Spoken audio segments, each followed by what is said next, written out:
Assalamualaikum warahmatullahi wabarakatuh. Hai teman-teman. Perkenalkan, saya Zainul Afi Hairunisa dari IAIN Surakarta, Fakultas Ekonomi dan Bisnis Islam, Prodi Akuntansi Syariah. Di sini saya dan teman saya, yaitu Afan Rafli A'adiat, akan menyampaikan sedikit pengetahuan mengenai 4 mazhab fikih beserta tokohnya. Sebelumnya, saya akan menjelaskan apa itu mazhab. Mazhab adalah pendapat atau fatwa seseorang mujtahid atau mufti tentang hukum atau kejadian. Kemudian, 4 mazhab itu pertama, mazhab Hanafi. Mazhab ini dibuat oleh Imam Abu Hanafi An-Nu'man bin Sabit. Ia merupakan ulama Hanafiyah. Beliau dilahirkan pada tahun 80 Hijriah di Kufah dan wafat pada tanggal 150 Hijriah. Mazhabnya itu dikenal dengan ahli qiyas atau al-aqlu. Hadis yang disampaikan di Irak lebih sedikit. Beliau merupakan ulama yang ahli tahajud, fasih dalam membaca Al-Quran, dan pernah ditawari menjadi hakim di zaman Bani Umayyah, tetapi beliau menolak. Kemudian sumber hukum dari mazhab Imam Abu Hanafi ini atau mazhab Hanafi, yaitu pertama Al-Quran, kedua As-Sunnah, ketiga ijma' sahabat, keempat pendapat sahabat pribadi, kelima qiyas atau deduksi analogis, keenam istihsan atau preferensi, dan terakhir urf atau tradisi lokal. Metode pengajaran dalam mazhab Imam Abu Hanafi ini yaitu pada prinsip syura atau musyawarah. Ia menyodorkan problem hukum pada murid-muridnya untuk dibahas dan didiskusikan untuk mencari hipotesis dan mencari solusi-solusinya. Karena mengarah pada fikih hipotesis yang sering mengedepankan sebuah persoalan lewat pertanyaan, bagaimana seandainya hal demikian terjadi? Maka mereka akhirnya dikenal sebagai kaum bagaimana jika atau ahlul ra'yu. Yang kedua yaitu mazhab Maliki yang didirikan oleh Imam Maliki bin Anas al-Ashbai yang merupakan ulama Malikiyah. Beliau dilahirkan di Madinah pada tahun 93 Hijriah dan wafat pada tahun 179 Hijriah. Beliau dikenal sebagai ahli hadis, bahkan beliau mengutamakan perbuatan ahli Madinah atau al-amal daripada khobaril wahid atau hadis perorangan. Karena bagi beliau mustahil bagi ahli Madinah berbuat perbuatan yang bertentangan karena di masa itu Rasul berada di Madinah. Dan juga hadisnya dikatakan sebagai hadis mutawatir. Kemudian sumber hukum dari mazhab Maliki ini yaitu Al-Quran, kedua As-Sunnah, ketiga praktik masyarakat Madinah, keempat ijma' sahabat, kelima pendapat individu sahabat, keenam qiyas, ketujuh tradisi masyarakat Madinah, kedelapan istislah atau kemaslahatan, dan yang kesembilan urf atau tradisi. Metode pengajaran mazhab Maliki atau mazhab Imam Malik yaitu metode pengajaran Imam Malik didasarkan pada ungkapan hadis dan pembahasan atas makna-maknanya, kemudian dikaitkan dengan konteks permasalahan yang ada saat itu. Setelah penyusunan Al-Mu'ta selesai, Imam Malik menjelaskan kitab tersebut kepada murid-muridnya sebagai mazhabnya. Namun ia akan selalu menambahkan di dalamnya ketika ada informasi baru yang sampai kepadanya. Imam Malik sangat menghindari spekulasi dan fikih hipotesis, sehingga mazhabnya dan para pengikutnya dikenal sebagai ahlul hadis. Nama lengkap dari Imam Asy-Syafi'i adalah Muhammad bin Idris bin Al-Abbas bin Utsman bin Syafi'i bin As-Saib bin Ubaid bin Abdu Yazid bin Hashim bin Al-Muthalib bin Abdi Manaf bin Husay bin Kilab bin Murrah bin Ka'ab bin Luay bin Ghalib. Abu Abdillah Al-Quraisy Al-Syafi'i Al-Maliki, keluarga terdekat Rasulullah dan pamannya. Imam Syafi'i lahir di Gaza, Palestina tahun 150 Hijriah sampai 767 Masehi. Imam Syafi'i hidup pada zaman atau masa Khalifah Harun ar-Rasyid Al-Amin Al-Ma'mun dari dinasti Abbasiyah. Beliau dibesarkan dalam keluarga miskin. Ayahnya wafat saat dia berumur 2 tahun dan segera dibawa ibunya ke Mekah. Di dalam buku karangan Dr. Muhammad Ibrahim Al-Fayyumi tahun 2009 yang berjudul Imam Syafi'i Pelopor Fiqh dan Sastra, dijelaskan periode fiqh Imam Syafi'i yang dibagi menjadi 3 sesuai dengan kota-kota tempat ia berkiprah dalam menentukan hukum Islam.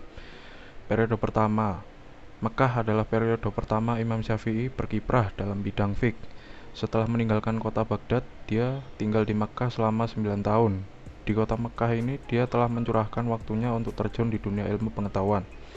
Di sana, ia benar-benar telah mendapatkan kematangan ilmunya dan mampu menghimpun berbagai hadis yang sebelumnya tidak pernah ia lakukan.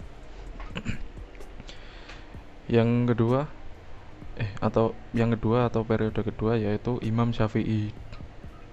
Imam Syafi'i datang ke kota Baghdad pada tahun 195 Hijriah. Dia tinggal di sana selama kurang lebih 3 tahun. Pada masa ini, Imam Syafi'i mulai mengeksplorasi berbagai pendapat ahli fiqh yang semasa dengannya, pendapat dari para sahabat dan tabi'in, di mana pendapat ahli fikih yang semasa dengannya, pendapat dari para sahabat dan tabi'in. Di masa ini pula, Imam Syafi'i mulai mengekspresikan pendapat-pendapatnya tentang berpijak pada usulnya. Kemudian Imam Syafi'i memilih pendapat yang lebih mendekati usulnya. Periode ketiga yaitu Imam Syafi'i menghabiskan periode ketiga ini setelah dia pindah ke Mesir pada tahun 199 Hijriah. Di sana dia menetap selama 4 tahun hingga wafat. Di sanalah Imam Syafi'i mengalami kematangan-kematangannya. Sejarah awal mula mazhab Syafi'i. Pemikiran mazhab ini diawali oleh Muhammad bin Idris Asy-Syafi'i atau yang lebih dikenal dengan sebutan Imam Syafi'i, yang hidup pada zaman pertengahan antara ahlul hadis atau cenderung berpegang pada teks hadis dan ahlul ra'yi atau cenderung berpegang pada akal pikiran atau ijtihad. Imam Syafi'i belajar kepada Imam Malik sebagai tokoh ahlul hadis dan Imam Muhammad bin Hasan Asy-Syaibani sebagai tokoh ahlul ra'yi yang juga murid Imam Abu Hanifah. Cara-cara ijtihad Imam Syafi'i. Seperti imam mazhab lainnya, Imam Syafi'i menentukan turuk al-istinbat al-ahkam tersendiri. Adapun langkah-langkah ijtihadnya yang dijelaskan dalam buku karangan Tengku Muhammad Hasbi Asy-Siddiqi pada tahun 1997 yang berjudul Pengantar Hukum Islam adalah sebagai berikut. 1. Dahir-dahir Al-Quran selama belum ada dalil yang menegaskan bahwa yang dimaksud bukan dahirnya. 2. Sunatur Rasul. Asy-Syafi'i mempertahankan hadis ahad selama perawinnya, kepercayaannya, kokoh ingatannya, dan bersambung sanadnya kepada Rasul. Beliau tidak mensyaratkan selain daripada itu. Lantaran itulah beliau dipandang pembela hadis. Beliau menyamakan sunnah yang sahih dengan Al-Quran. Yang ketiga, ijma'. Menurut pahamnya ialah tidak diketahui ada perselisihan pada hukum yang dimaksudkan.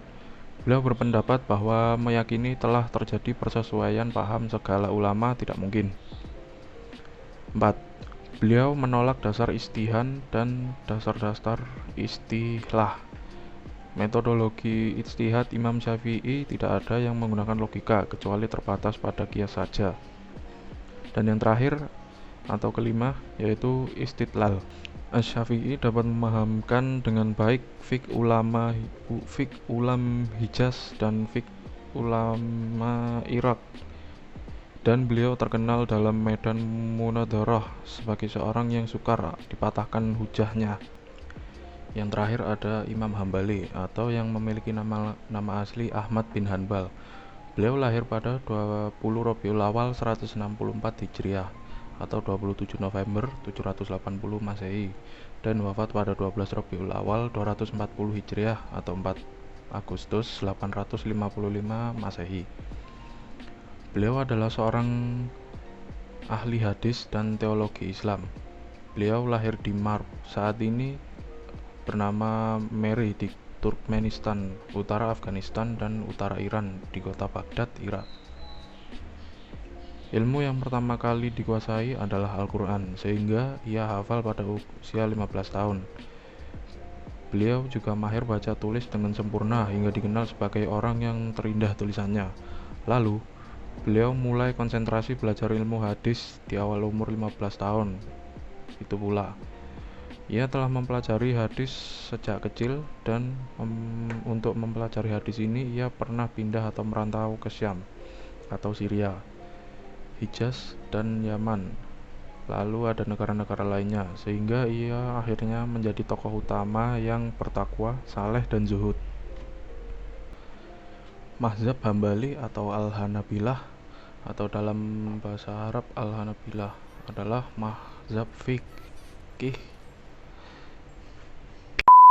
Mazhab Hambali atau yang dalam bahasa Arab Al-Hanabilah adalah mazhab fikih dalam Islam yang dikemukakan dan dikembangkan oleh Imam Ahmad bin Hambal atau Imam Hambali. Pada dasarnya, prinsip-prinsip dalam mazhab Hambali mirip dengan mazhab Syafi'i. Hal ini dikarenakan Imam Hambali berguru pada Imam Syafi'i. Mazhab Hambali memiliki 5 dasar utama, yaitu yang pertama, nas Al-Quran dan hadis marfu. Bila Imam Hambali mendapatkan suatu hadis, beliau kemudian berfatwa atau berifta dengan memperdulikan keterangan-keterangan yang menyalahinya. Hal tersebut dilakukan dengan Imam Hambali karena beliau memilih untuk mengabaikan perbuatan-perbuatan yang menyalahi hadis. Yang kedua, ada fatwa sahabat. Bila Imam Hambali mendapat fatwa atau perkataan dari seorang sahabat Rasul dan beliau tidak mengetahui pendapat sahabat lain yang bertentangan dengannya, maka beliau jadikan fatwa sahabat itu sebagai hujah. Yang ketiga, pendapat sahabat. Bila Imam Hambali mendapati adanya pendapat dari para sahabat Rasul, maka beliau memilah dengan mempertimbangkan mana yang lebih dekat dengan Al-Quran dan hadis. Imam Hambali juga tidak meninggalkan perkataan para sahabat untuk membuat ijtihad sendiri. Yang keempat, hadis mursal dan hadis dhaif. Imam Hambali tetap mempertimbangkan hadis mursal dan hadis dhaif apabila tidak didapati keterangan-keterangan yang menolak hadis tersebut. Bagi Imam Hambali, berhujah dengan hadis dhaif tidak masalah, selama hadis dhaif tersebut tidak batil, tidak mungkar, dan tidak ada perawi-awiannya yang dituduh dusta. Yang lima atau yang terakhir yaitu qiyas. Imam Hambali menggunakan qiyas bila dalam keadaan mendesak atau darurat saja. Kondisi darurat yang dimaksud adalah ketika beliau tidak mendapati hadis, baik hadis sahih, hadis mursal, atau hadis dhaif, atau perkataan sahabat yang bisa dipakai. Ya, itu saja dari kami. Bila ada salah kata mohon dimaafkan. Jika menurut kalian video ini bermanfaat, silakan ya. Ini mantap ya. Assalamualaikum warahmatullahi wabarakatuh.